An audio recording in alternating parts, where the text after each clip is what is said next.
नमस्कार दोस्तों, स्वागत है आप सभी का सपनाज होम स्कूलिंग ये चैनल में। और आज हम 10वीं कक्षा हिंदी का 10वां पाठ बूढ़ी काकी जो पूरक पठन में आता है उसका स्वाध्याय यहाँ पर लिखने वाले हैं। अगर आप नए हो इस चैनल को तो चैनल को सब्सक्राइब कीजिए, बेल आइकन दबाइए।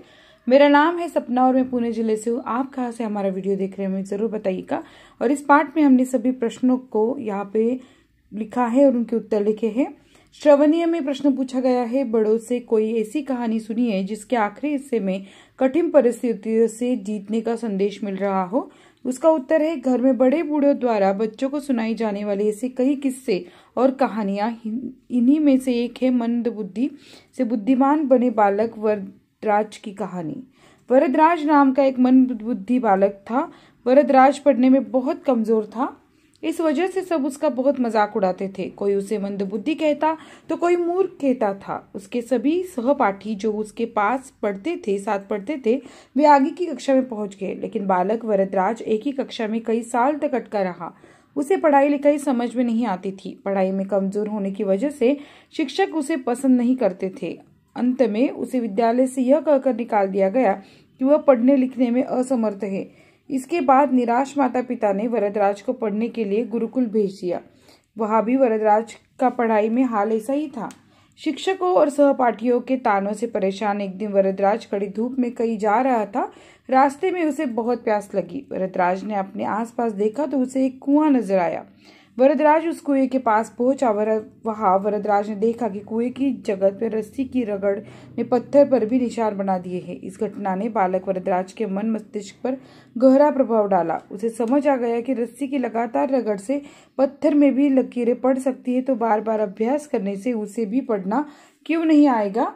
उसी दिन के बाद वरदराज का जीवन एकदम बदल गया। वो पढ़ाई में ध्यान देने लगा। गुरुजी जो सिखाते वरदराज से ध्यान से सुनता, अपना पाठ याद कर गुरुजी को सबसे पहले सुनाता और अपनी कक्षा में सबसे ज्यादा पढ़ाई करता था। बहुत जल्द वरदराज एक मूर्ख से बुद्धिमान बालक बन गया। आगे चलकर वह बालक संस्कृत में बहुत बड़े विद्वान बने और उन्होंने संस्कृत के 3 ग्रंथों की रचना की, मध्य सिद्धांत कौमुदी, लघु सिद्धांत कौमुदी, सार कौमुदी। वृद्धाश्रम संभाषण में प्रश्न है, वृद्धाश्रम के बारे में जानकारी इकट्ठा करके चर्चा कीजिए। उत्तर है, वृद्धाश्रम एक स्थान होता है जहां वृद्ध लोग रहते हैं और उनकी देखभाल तथा सामाजिक समर्थन की जाती है। यह स्थान वृद्ध व्यक्तियों के लिए सुरक्षित और सामाजिक रूप से सकारात्मक मिलता है ताकि वे अपने आगामी जीवन को शांति और सुखद रूप से बिना संग के। इसे वृद्धाश्रम, वृद्धावास या वृद्धाश्रय भी कहा जाता है।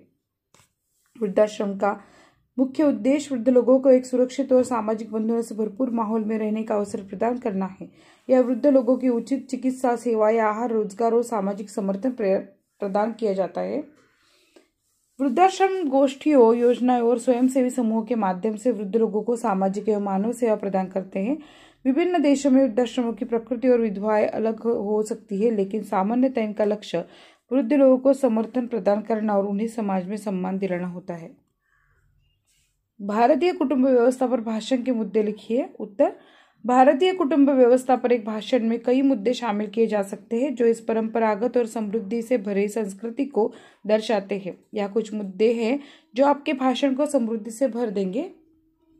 परंपरागत संरचना, परिवार का महत्व, ग्रामीण और नगरीय कुटुंब में सामाजिक जिम्मेदारियां, विवादों का समाधान, कुटुंब का सामाजिक और आर्थिक समर्थन। इस भाषण के माध्यम से आप भारतीय कुटुंब व्यवस्था के महत्वपूर्ण पहलू पर चर्चा कर सकते हैं।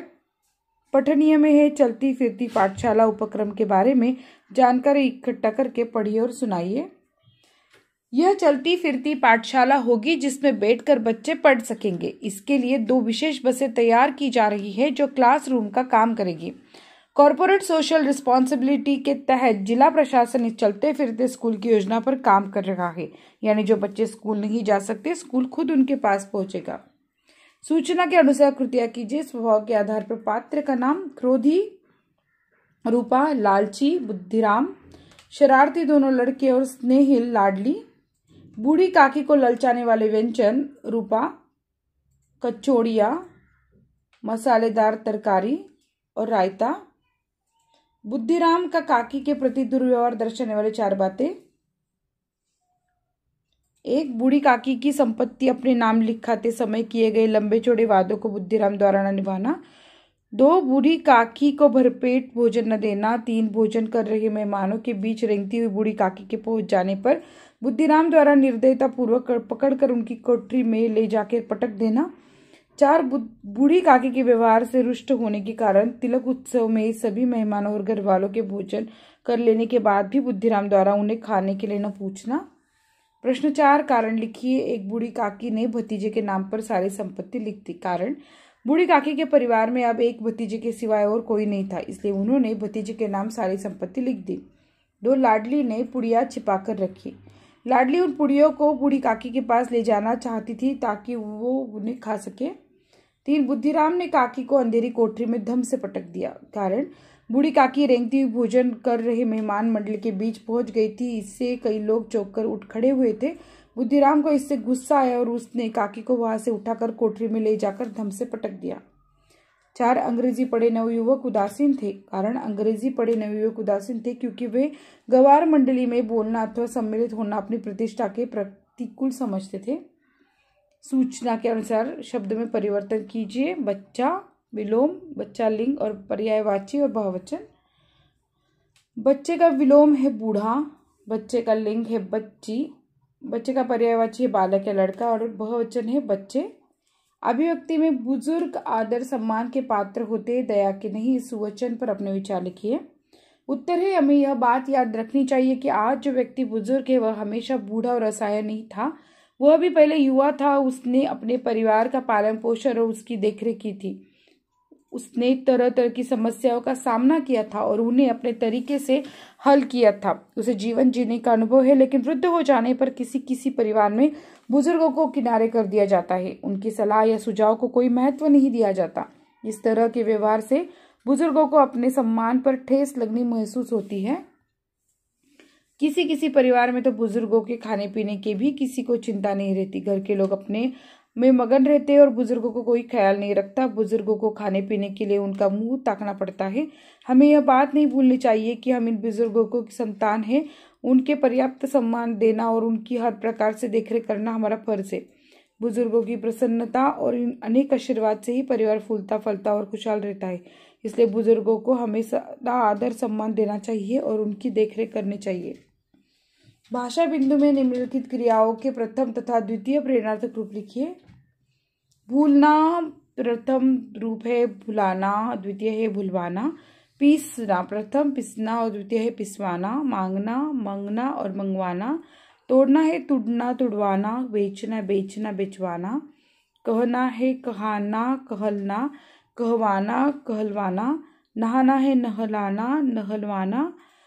खेलना खिलाना खिलवाना। खाना खिलाना खिलवाना। फैलना फैलाना फैलवाना। बैठना बैठाना बैठवाना। लिखना लिखाना लिखवाना। जुटना जुटाना जुटवाना। दौड़ना दौड़ाना दौड़वाना। देखना दिखाना दिखवाना और जीना जिलाना जिलवाना। पठित पाठों से किन्हीं 10 मूल क्रियाओं का चयन करके उन्हें प्रथम तथा द्वितीय प्रेरणार्थक रूप निम्न तालिका में लिखिए। मूल क्रिया चलना चलाना चलवाना। देना दिलाना दिलवाना। मिलना मिलाना मिलवाना। पीना पिलाना पिलवाना। घुसना घुसाना घुसवाना। बोलना बुलाना बुलवाना। ढूंढना ढूंढाना ढूंढवाना। रखना रखाना रखवाना। लगना लगाना लगवाना। करना कराना करवाना। उपयोजित लेखन में प्रश्न है, मेरा प्रिय वैज्ञानिक विषय पर निबंध लिखिए। उत्तर, यूँ तो दुनिया में एक से एक बड़े वैज्ञानिक हैं, पर मेरे प्रिय वैज्ञानिक तो सर जगदीश चंद्र बोस ही है। सर जगदीश चंद्र बोस की बात ही निराली है। उन्होंने यह सिद्ध करके बताया दिया है कि पेड़ पौधे भी हमारे तरह सांस लेते हैं और उन्हें पानी और भोजन की आवश्यकता होती है। उनमें भी जान होती है। यदि पेड़ पौधों को सताया कष्ट दिया जाए तो वे बीमार हो जाते हैं और उनकी प्रकृति के विरुद्ध उन्हें भोजन दिया जाए अथवा जहरीला रसायन दिया जाए तो वे मर जाते हैं। वैसे पेड़ पौधे के संपर्क में रहने वाले प्रत्येक व्यक्ति को मालूम होता है कि पेड़ पौधों को नुकसान पहुंचाने या विषैले पदार्थों के संपर्क में आने से वे क्षतिग्रस्त या मृत हो सकते हैं। इस बात को सिद्ध किया था सर जगदीश चंद्र बोस ने। अपने शोध को सिद्ध करने के लिए उन्होंने खुद चुंबकीय क्रेशोग्राफ नामक यंत्र तैयार किया। उन्होंने इस यंत्र की सहायता से सबके सामने अपने प्रयोग किए सिद्ध कर दिया कि पेड़ पौधों में जीवन होता है और प्राणियों की तरह उनमें भी विभिन्न क्रियाएं होती है। इस प्रकार के सूक्ष्म रहस्य का उद्घाटन उनके वाले पहले वैज्ञानिक थे। वे सच्चे अर्थों में एक महान वैज्ञानिक थे। ऐसे महान वैज्ञानिक पर हमें गर्व है। धन्यवाद विद्यार्थियों जो आप इतना सपोर्ट करते हैं। अगर ये वीडियो आपको अच्छा लगता है तो जरूर इसे लाइक कीजिए, चैनल को सब्सक्राइब कीजिए। सब्सक्राइब करना जरूरी है क्योंकि आपको हमारे वीडियो जल्द से मिल जाएंगे, और बेल आइकन भी दबाइए और ये वीडियो ज़्यादा से ज़्यादा शेयर कीजिए सो बाकी बच्चों को भी इससे फायदा हो सकता है। धन्यवाद।